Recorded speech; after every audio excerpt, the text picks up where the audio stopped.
So to turn on the Tricaster, you have to go all the way over to this corner over here and make sure that this device is plugged in, because that's exactly where the like stuff, like the footage that you get from the Tricaster will transfer to. It'd be right here.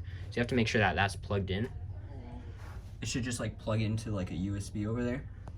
But then to actually turn it on, there's going to be a little button over here that you click on. It'll start lighting up. Yeah, and then it'll just turn on. And then once you head over here to the Tricaster, you're going to have to get this remote right here and just turn the TV on down here. It should turn blue. Might have grabbed the wrong remote. Trial and error. There we go. And then this TV will turn on and then the Tricaster will like actually start. Jump cut. Okay, so now what you'd have to do to turn it on is you take the mouse and then you have to go into, whoa, did it automatically. It could do it automatically, but if it doesn't, then you have to go to DTV 2023-2024.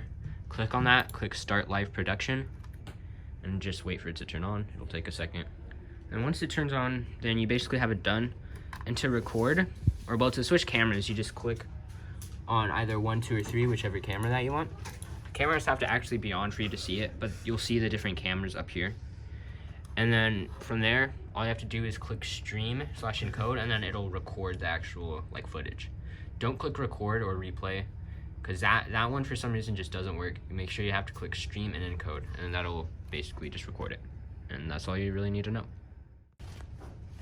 Okay, then once you're ready to turn off the Tricaster, all you do is you click on File up in the top left, click on Exit.